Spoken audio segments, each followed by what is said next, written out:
को आज तक नहीं पता कि कंपनी खुद टर्मिनेशन लेटर देने की बजाय आपसे क्यों रेजिग्नेशन डलवाती है। एक मैनेजर या फिर एक किसी कंपनी की इतनी हिम्मत हो जाती है कहने की कि कल से मुझे इसकी शक्ल नहीं दिखनी चाहिए। कुछ फीमेल एम्प्लॉइज को अलग अलग कंप्लायंस का यूज करके निकाल दिया जाता है। उनकी बस इतनी गलती होती है कि वो प्रेग्नेंट है, लेकिन अगर कंपनी दे ही नहीं रही है लेटर्स मल्टीपल फॉलोअप के बाद भी, तो उस केस में एक एम्प्लॉय क्या कर सकता है। कोई भी कंपनी आपको बाउंड नहीं कर सकती किसी भी जॉब में टिके रहने के लिए। उतनी बटरिंग नहीं कर पाते हो जितनी बाकी करते हैं, तो सेम परफॉर्मेंस के बाद भी आपको टर्मिनेट कर दिया जाता है और बाकी जो आपसे कम परफॉर्म कर रहे हैं वो उसी कंपनी में टिके रहते हैं। कि आपको हर महीने 2 महीने में एक लाइन सुनने को मिलेगी कि we are not a company, we are a family.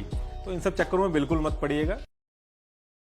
देखिए, जब आप किसी कंपनी में जॉब करते हैं तो जितनी जरूरत आपको उस जॉब की होती है, ठीक उतनी ही जरूरत कंपनी को भी आपकी होती है। इस चीज को हमारा कॉन्स्टिट्यूशन बहुत ही अच्छे से समझता है और यही रीजन है कि हमारे कॉन्स्टिट्यूशन ने एक एम्प्लॉयर और एक एम्प्लॉय दोनों को एक नजर से देख के उनके अधिकार दिए हैं। लेकिन अपने अधिकार ना पता होने की वजह से एक एम्प्लॉय हमेशा बैकफुट पे रहता है। एक कंपनी में काम करने के कुछ रूल्स होते हैं और ये कंपनी और एम्प्लॉय दोनों के लिए होते हैं, जिसके बारे में आपको पता होना चाहिए। इनके बारे में ना पता होने की वजह से ही एक मैनेजर या फिर एक किसी कंपनी की इतनी हिम्मत हो जाती है कहने की कि कल से मुझे इसकी शक्ल नहीं दिखनी चाहिए। कुछ फीमेल एम्प्लॉइज को अलग अलग कंप्लायंस का यूज करके निकाल दिया जाता है। उनकी बस इतनी गलती होती है कि वो प्रेग्नेंट है। कुछ लोग तो 10-10 साल से जॉब कर रहे हैं, उनको आज तक नहीं पता कि कंपनी खुद टर्मिनेशन लेटर देने की बजाय आपसे क्यों रेजिग्नेशन डलवाती है। ऐसा करने से आपका कितना बड़ा नुकसान होता है इसका कोई आइडिया नहीं है आपको। और ये सब समझने के लिए कोई रॉकेट साइंस की जरूरत नहीं है, बहुत ही बेसिक चीजें हैं। तो इस वीडियो में हम सारी चीजें डिटेल में डिस्कस करेंगे। देखिए, सिर्फ 3 रीजन होते हैं जिसकी वजह से कंपनी आपको निकाल सकती है। पहला होता है मिसकंडक्ट, दूसरा होता है परफॉर्मेंस और तीसरा होता है कंपनी के पास आपके लिए काम ही नहीं है, उसके पास प्रोजेक्ट ही नहीं आ रहे हैं आपके लिए। देखिए, अगर आपने कोई मिसकंडक्ट किया है, कोई डिसिप्लिनरी इशू है, कोई चोरी की है या फिर किसी फीमेल को परेशान किया है या डेटा इधर से उधर किया है, तो ऐसे केसेस में कोई सुनवाई नहीं होती, आपको राइट अवे निकाल दिया जाता है। एक इंक्वायरी होती है, उसके बाद आपको टर्मिनेट कर दिया जाता है। अब दूसरी चीज होती है परफॉर्मेंस इशू। देखिए, आप कहीं भी काम कर रहे हैं, आपको पहले यह समझना होगा कि आप कंपनी में किस स्टेज पे हैं। हायरिंग के पूरे प्रोसेस में डॉक्यूमेंट को जो आप नजरअंदाज करते हैं, इस वजह से आप बैकफुट पे आ जाते हैं। तो पूरे हायरिंग के प्रोसेस में कहां कहां ध्यान रखना है, ये सारी चीजें डिस्कस करते हैं। देखिए, जब आप जॉब के लिए अप्लाई करते हैं तो आपका सिलेक्शन होने के बाद आपको लेटर ऑफ इंटेंट दिया जाता है। इसकी कोई लीगल बाइंडिंग नहीं होती है। इसका सिंपल सा ये मतलब होता है कि कंपनी ने इंटेंट दिखाया है आपको हायर करने के लिए। लेटर ऑफ इंटेंट के बाद आपको रिक्वायर्ड इंफॉर्मेशन देनी होती है। कुछ कंपनी सैलरी स्लिप और अदर डॉक्यूमेंट्स मांगती हैं वेरिफिकेशन के लिए और उसके बाद आपको ऑफर लेटर भेज देती है। ऑफर लेटर एक प्रूफ होता है कि कंपनी ने आपको जॉब ऑफर की है और उसमें किस दिन आपको कंपनी ज्वाइन करनी है मेंशन होता है। अगर उस डेट को आप नहीं करते हो तो वो इनवैलिड माना जाता है। फिर जिस दिन आप कंपनी को ज्वाइन करते हो उस दिन आपको अपॉइंटमेंट लेटर दिया जाता है और अपनी सारी डिटेल्स फिल करके साइन करके जो डिटेल्स आप कंपनी को देते हो उसे ज्वाइनिंग लेटर बोला जाता है। इस अपॉइंटमेंट और ज्वाइनिंग लेटर पे जब कंपनी और एम्प्लॉय दोनों साइन कर देते हैं तो एक लीगल कॉन्ट्रैक्ट बन जाता है। अब ये जो अपॉइंटमेंट लेटर है ये आपके पूरे एम्प्लॉयमेंट का बेसिस बन जाता है। इस लेटर में जो लिखा होता है उसी के बेसिस पे डिसाइड होता है provision period, notice period, termination clause, CLEL breakup, सब मेंशन होता है उसमें। और कुछ केसेस में कंपनी थोड़ी होशियारी करती है, एक लाइन ऐड कर देती है कि ये सिर्फ कॉन्ट्रैक्ट 1 साल के लिए वैलिड है। तो अगर 1 साल के बाद भी आप सेम कंपनी में काम कर रहे हैं तो आप HR को रिक्वेस्ट कर सकते हैं एक्सटेंशन के लिए। ये जो लेटर होता है ये प्रूफ होता है कि इस डेट को आपने कंपनी ज्वाइन कर ली है, लेकिन इतने पे भी आप उस पर्टिकुलर कंपनी के कंफर्म्ड एम्प्लॉय नहीं होते हैं। आप मिनिमम 3 से 6 मंथ प्रोविजन पीरियड में रहते हो। इसकी टाइमिंग हर कंपनी की अलग अलग होती है, आप अपने अपॉइंटमेंट लेटर में देख सकते हो। जनरली ये 6 मंथ की होती है और जरूरत पड़ने पे इसको बढ़ा भी देते हैं। अब ये प्रोविजन पीरियड क्या होता है? देखिए, प्रोविजन पीरियड में एक तरह से कंपनी चेक करती है कि एम्प्लॉय उसके लायक है कि नहीं और एम्प्लॉय चेक करता है कि कंपनी उसके लायक है कि नहीं।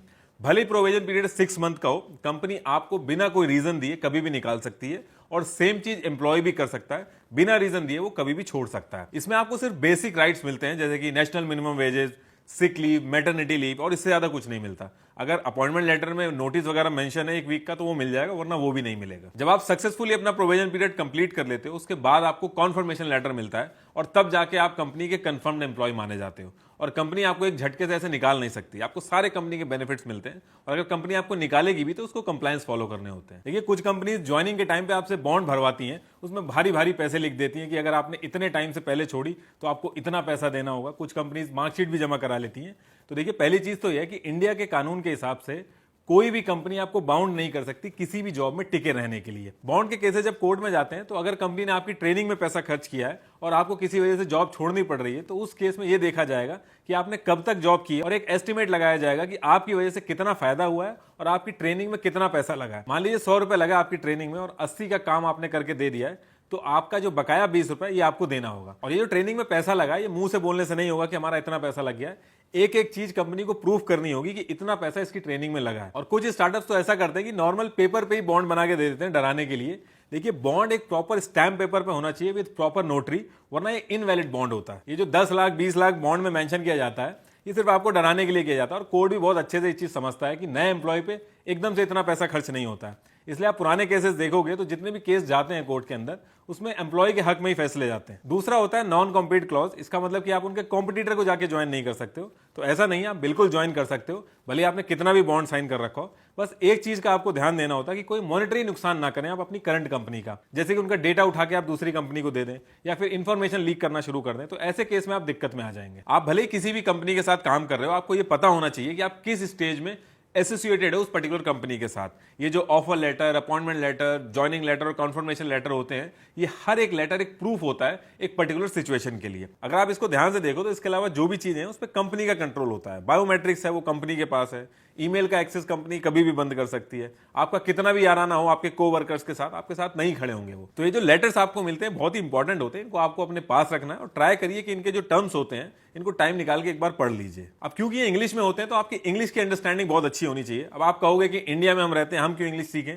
देखिए, मैंने पहले भी कहा है कि लैंग्वेज एक मीडियम है अपनी बात रखने का, इसलिए लैंग्वेज कोई खराब नहीं होती। लैंग्वेज को लेकर जो डिस्क्रिमिनेशन होता है वो गलत होता है। आपको अपनी रिक्वायरमेंट के हिसाब से जो भी चीज सीखनी है आप सीख सकते हो। और अगर आप कॉर्पोरेट वर्ल्ड में हैं तो इंग्लिश से आपका कभी ना कभी तो पाला पड़ेगा ही।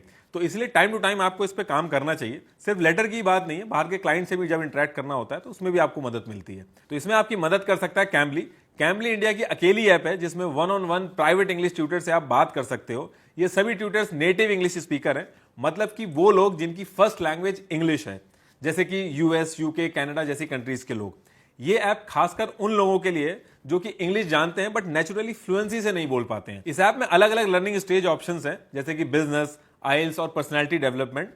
सभी ट्यूटर्स बहुत सपोर्टिव हैं और आपको इंग्लिश के लिए कोई जज नहीं करेगा। So how are you? I'm very well, thank you. How are you? I'm also good, thank you. Okay, my name's Sam. I'm from England. Hi, my name is Nitish and I'm from India. Nitish from India. Okay, Yeah. nice to see you. आप मेरा code NR22 use करके 22% discount भी ले सकते हैं किसी भी 3 month plan पे। लिंक मैंने डिस्क्रिप्शन में दे दिया है। तो टॉपिक पे वापस आते हैं। अब आप कहोगे कि ये जो ऑफर लेटर है, अपॉइंटमेंट लेटर्स हैं, ये बहुत इंपॉर्टेंट है, ये चीज तो समझ में आ गई है, लेकिन अगर कंपनी दे ही नहीं रही है लेटर्स मल्टीपल फॉलोअप के बाद भी, तो उस केस में एक एम्प्लॉय क्या कर सकता है? स्पेशली ये स्टार्टअप्स के केस में ज्यादा होता है। देखिए, आप किसी भी लेटर को लेकर फॉलोअप कर रहे हैं अपनी कंपनी में। अपॉइंटमेंट लेटर का एग्जांपल ले लेते हैं। आपने कंपनी ज्वाइन कर ली है, आप काम कर रहे हैं, लेकिन उसके बाद भी एचआर आपको अपॉइंटमेंट लेटर नहीं दे रहा है। उस केस में आपको एचआर से लेकर अपनी हायर अथॉरिटी को कॉपी करके एक ईमेल डालना है, जिसमें आप जिस बंदे से अपॉइंटमेंट लेटर मांग रहे हैं उसका नाम मेंशन करके ये लिखना है कि मुझे इतना टाइम हो गया ज्वाइन करे इस कंपनी को और मैंने मल्टीपल फॉलोअप किया है, उसके बाद भी मुझे अपॉइंटमेंट लेटर नहीं मिला है। ये ईमेल डाल के इसकी कॉपी आपको अपने पास रखनी है और उसके बाद आपको फॉलोअप करने की जरूरत नहीं है। अब कुछ लोग कहेंगे कि ईमेल यूज नहीं होता हमारे यहाँ, तो ऐसे केसेस में आप अपनी कंपनी को लेटर लिखेंगे, कंपनी के एड्रेस पे स्पीड पोस्ट करेंगे और उसकी कॉपी और स्पीड पोस्ट की रिसिप्ट अपने पास रखेंगे। और कोई भी डॉक्यूमेंट हो जो आपको नहीं मिल रहा हो, चाहे वो ऑफर लेटर हो, कॉन्फर्मेशन लेटर हो, टर्मिनेशन लेटर हो, हर केस में आपको यही करना है। उसके बाद आपको फॉलोअप करने की जरूरत नहीं है। ये अपने आप में एक प्रूफ होते हैं। जब आप काफी टाइम से कंपनी के साथ जुड़े हुए हो और एक कंफर्म्ड एम्प्लॉय हो, उस केस में कंपनी को आपको निकालने पे कंप्लायंस फॉलो करने होते हैं। इनफैक्ट 2020 में ये बिल लाया गया कि अगर कोई कंपनी किसी एम्प्लॉय को टर्मिनेट करती है तो उसको 9 मंथ तक की सैलरी और उसके बेनिफिट सब देने होंगे। अगर आने वाले टाइम पे ये बिल पास हो जाता है तो जो कंपनीज अभी आपसे कहती हैं रेजिग्नेशन डालने के लिए, उस समय और ट्रिक्स खेलेंगी आपके साथ, आपसे रेजिग्नेशन डलवाएंगी। अभी भी यही रीजन है कि जब कंपनीज आपको निकालना होता है तो खुद टर्मिनेशन लेटर नहीं देती है, आपसे कहती है कि रेजिग्नेशन डालने को, और आप भी बड़े आराम से कर देते हो क्योंकि ऐसा नहीं करने पे आपको डराया जाता है। ये कहा जाता है कि आपको ब्लैकलिस्ट कर दिया जाएगा, आपको जॉब नहीं मिलेगी। इसमें आपको डरने की जरूरत नहीं, बस आपको अपने राइट्स पता होने चाहिए। कुछ केसेस में अगर आप आनाकानी करते हो तो कंपनी आपको टर्मिनेट नहीं करती है, बल्कि एंट्री बंद कर देती है और 10 दिन के बाद कंप्लायंस में ये दिखा देती है कि ये पर्टिकुलर एम्प्लॉय 10 दिन से बिना बताए गायब है, और एब्सकॉन्डिंग का केस बना के आपके बेनिफिट्स मार लेती है। इसलिए आप जब भी लीव पे जाएं ईमेल जरूर डालें, भले आपकी कितनी अच्छी बनती हो आपके मैनेजर से।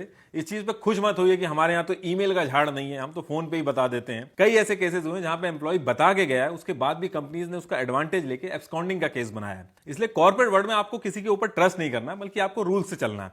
आप सुनते होंगे लाइनें कि don't treat me like your boss, treat me like your friend. इन सब के चक्कर में बिल्कुल मत पड़िएगा। जब आपका टाइम आएगा तो यही फ्रेंड कंपनी के साथ मिलके आपका एब्सकॉन्डिंग का केस बनाएगा। तो आप कहोगे कि सिस्टम का एक्सेस हमारा बंद कर दिया है, कंपनी में एंट्री हम बंद कर दिए, अब इस केस में हम क्या ही कर लेंगे। तो इस केस में भी आपको वही करना है जो आप अपॉइंटमेंट लेटर या फिर ऑफर लेटर के टाइम पे करते थे। आपको ईमेल करना है, और अगर ईमेल का भी एक्सेस आपको नहीं मिल रहा है तो आपको स्पीड पोस्ट करना है और सारी चीजें मेंशन करनी है। जो जो लोग इन्वॉल्व हैं इसमें उन सबके नाम मेंशन करने हैं और 90 डेज के अंदर लेबर कमिश्नर को कंप्लेन करनी है। आप जब चाहे ऑनलाइन कंप्लेन कर सकते हैं, लिंक मैं यूट्यूब के डिस्क्रिप्शन में दे दे रहा हूं, और टोल फ्री नंबर भी है, आप स्टेट वाइज उस पर कॉल कर सकते हैं और अपनी कंप्लेन दर्ज करा सकते हैं। और अगर इस पूरे प्रोसेस में आपसे कोई मिसबिहेव कर रहा है या गाली दे रहा है या आपकी सैलरी रोक रहा है तो आप पुलिस स्टेशन में भी कंप्लेन कर सकते हैं। भले पुलिस वाले आपकी एफआईआर दर्ज ना करें, लेकिन उस केस में भी आप एक रिटर्न कंप्लेन करिए और उसकी रिसीविंग ले लीजिए। अब आप कहोगे कि इतनी बड़ी बड़ी कंपनी है, इनके पास इतना पैसा है, इतने अच्छे लॉयर्स हैं, इनके सामने हम कैसे टिक पाएंगे। देखिए, लेबर कोड इस चीज को बहुत ही अच्छे से समझता है। अगर आप पास्ट का रिकॉर्ड निकाल के देखोगे तो लेबर कोड एम्प्लॉय को उसका हक दिलाता है, भले कितनी बड़ी कंपनी हो। और दूसरी चीज, मार्केट में काफी बड़े बड़े लॉयर्स हैं जो कॉम्पनसेशन का परसेंटेज स्प्लिट करके आपका केस लेने के लिए रेडी रहते हैं। तो इसमें आपको ज्यादा सोचने की जरूरत नहीं है, और इसमें आपकी रेपुटेशन से ज्यादा कंपनी की रेपुटेशन लगी होती है। आपके कुछ बेनिफिट्स के चक्कर में कंपनी लेबर कोड में जाके अपनी रेपुटेशन दांव पे नहीं लगाएगा, अनटिल अनलेस बहुत ही ज्यादा पैसा इन्वॉल्व हो। लेकिन इस पूरे सिनेरियो में आपसे एक चीज कहूंगा कि जब भी ऐसा कुछ हो, आपको खुद एनालाइज करके सोचना है कि क्या सच में आपकी गलती है। अगर आपकी गलती है तो आप कंपनी के साथ एक म्यूचुअल एग्रीमेंट पे छोड़ सकते हैं।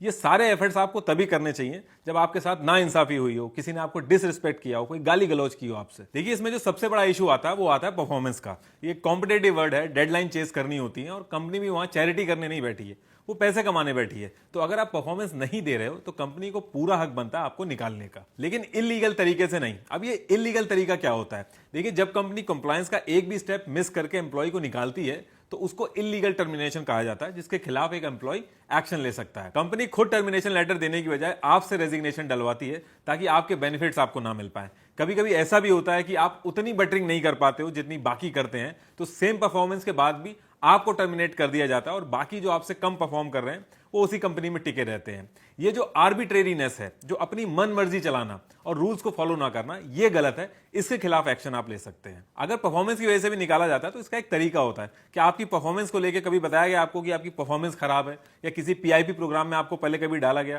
या कोई वार्निंग दी गई, या लास्ट ईयर कोई अप्रेजल हुआ है तो उस अप्रेजल लेटर में आपको बताया गया हो कि आपकी परफॉर्मेंस इंप्रूव होनी चाहिए। सिर्फ मुंह से बोल देने से कि परफॉर्मेंस खराब है, ये वैलिड नहीं होता लेबर कोड में। जो आपके लेवल के एम्प्लॉय हैं उनका डेटा आपके डेटा से कम है, इसका प्रूफ देना होगा आपकी कंपनी को। और अगर सच में भी आपकी परफॉर्मेंस खराब है तो आपको पहले नोटिस दिया जाएगा, वार्निंग दी जाएगी। उसके बाद भी आप अगर काम सही से नहीं कर रहे हैं तो आपको लास्ट डेट बता के 1 मंथ की बेसिक सैलरी प्लस डीए दिया जाएगा। आपकी सीएल और ईएल जो बची है वो आप एनकैश कर सकते हैं। ग्रेचुटी मिलेगी आपको अगर आप 5 साल से ज्यादा एम्प्लॉय हैं, और आपको अगर कोई कंपनी टर्मिनेट करेगी तो वो आपको टर्मिनेशन लेटर देगी। आपको टर्मिनेशन लेटर लेना बहुत इंपॉर्टेंट है, उस पर प्रॉपर रीजन लिखा होता है ताकि आगे चल के उसमें अगर कुछ गलत लिखा है तो आप उसको चैलेंज कर सकते हैं। एक चीज और आपको ध्यान में रखनी है कि एम्प्लॉयज टर्मिनेट होने के बाद लिंक्डइन और सोशल मीडिया पे उल्टा सीधा लिखने लगते हैं कंपनी के बारे में।